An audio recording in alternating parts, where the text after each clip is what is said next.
Todd Young Online presents Young Tales. Tales for the young and the young at heart. Today's story: Bulfinch's Mythology, King Arthur and His Knights, Episode 4, The Sword and the King. In the days when Britain was torn between warlords and wandering kings, there came one destined to unite them all. A boy of unknown birth who would rise to become the greatest monarch the Isle had ever known. This is the tale of Arthur Pendragon, son of Uther, heir of prophecy, and chosen of the sword. After many years of blood and battle, Uther Pendragon, king of Britain, fell ill and died.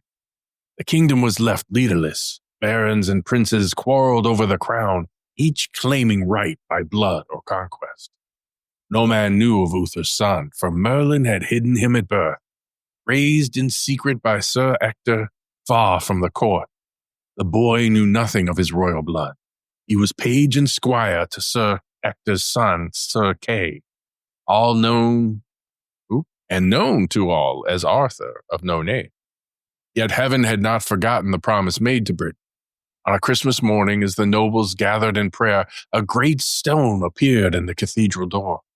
No, a great stone appeared before the cathedral door. What the heck? And in the stone a sword of marvelous beauty, its hilt carved with strange runes. Upon it were written the words, "Whoso pulleth out this sword of this..." Let me try that again. "Whoso pulleth out this sword of this stone and anvil is rightwise king born of all England." Each lord and knight came forth in turn, tugging and straining. None could move it. The sword stood fast through Christmas, Candlemas, Easter, and Pentecost. When the time came for the great tournament, Sir Kay broke his blade in combat and sent his young squire to fetch another. "Arthur!" Kay rode. He said. That's better. "Ride home quickly and bring me a sword, or I shall be shamed before the court." "At once, my brother," Arthur said. The boy found the house empty, but as he rode past the church, he saw the strange sword shining in the stone. Thinking no harm, he alighted, took it by the hilt, and drew it forth as easily as a reed from the river. Thundercats, ho! Anyway, "And by my faith," Arthur said quietly, "it came freely to my hand." When Sir Kay saw the blade, he marveled. "Where found you this sword?" he asked. "In the churchyard," said Arthur, "stuck in a stone." Kay's eyes burned. "And the sword is mine," he said, for he saw the chance for power. But when they returned and set the sword in But when they returned and set the sword again in the stone, much better, Sir Kay could not move it, nor could any save Arthur. Then Bishop Bryce cried out, "Behold, the will of heaven! Arthur alone is chosen. He shall be our king." Oh my. And so at 15 years of age, the orphan boy was crowned king of Britain. "I am your king, anointed with holy oil and sworn to rule in justice and mercy." Yet not all bowed to him. 11 kings and one mighty duke rose against him, crying out that he was unworthy, a child, a pretender, a bastard. They marched from every corner of Britain, gathering their hosts in the forest of Rockingham. But Arthur had more than men. He had Merlin. "My king," Merlin said, "send word across the sea to your allies, King Ban of Benwick and King Bort of Gaul. They will bring you strength when all others doubt." And so they came, crossing the channel with banners bright as fire.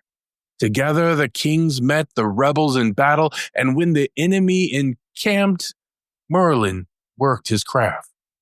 In the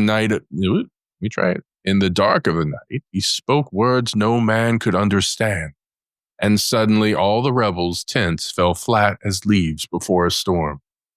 Arthur charged with Ban and Bohart at his side, their swords flashing like lightning. The forest shook with the cries of battle, and when dawn broke, the rebel kings were routed and fled. Peace did not last. The Saxons rose again, dark ships filling the eastern shores. Arthur called his knights to arms, and once more victory hung on his courage. At Mount Badon, Baden probably, let's go with that. The young king stood before his men, his armor shining like the dawn. Upon his head he wore a golden helm engraved with the image of a dragon.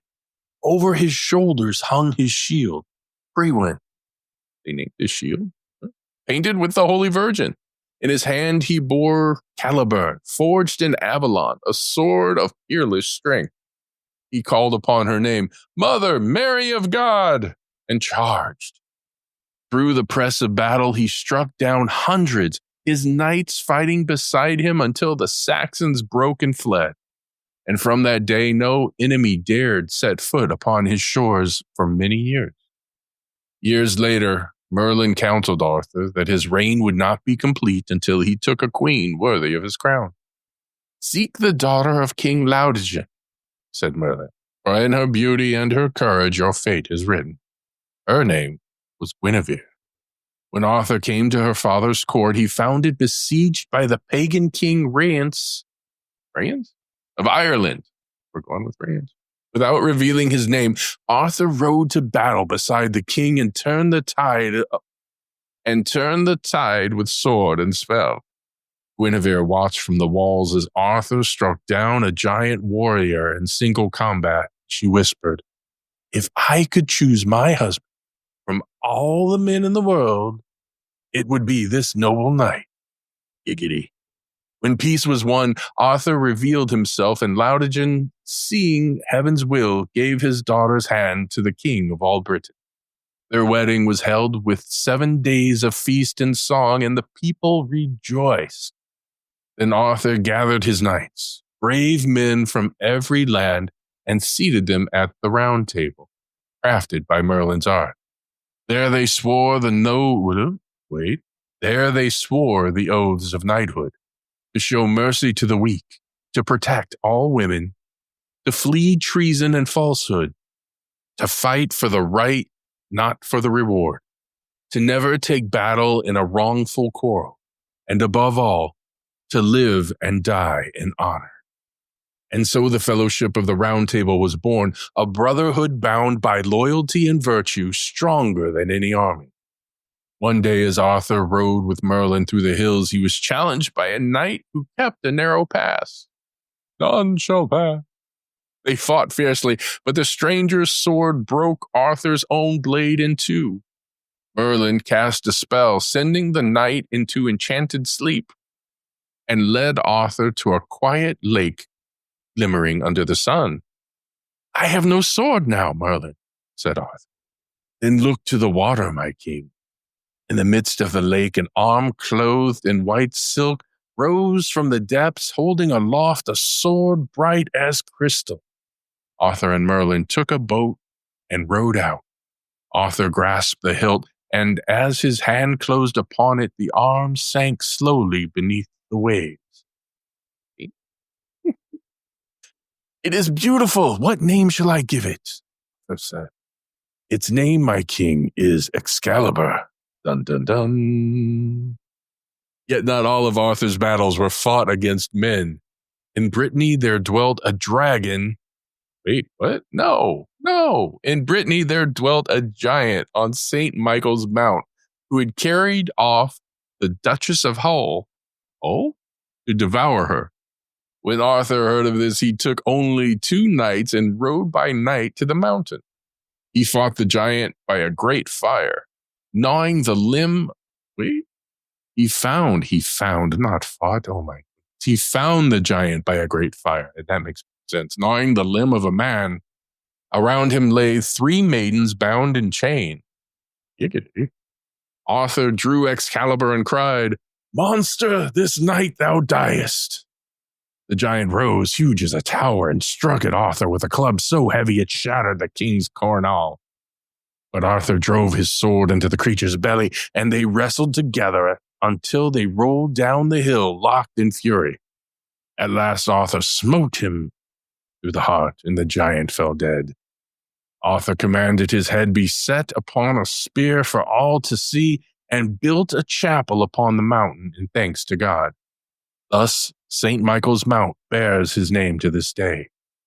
And so the boy from nowhere became the greatest king of men. He drew the sword from the stone, won the love of Guinevere, and gathered round him the bravest hearts of the age. But already, in the shadows of Camelot's glory, fate was moving.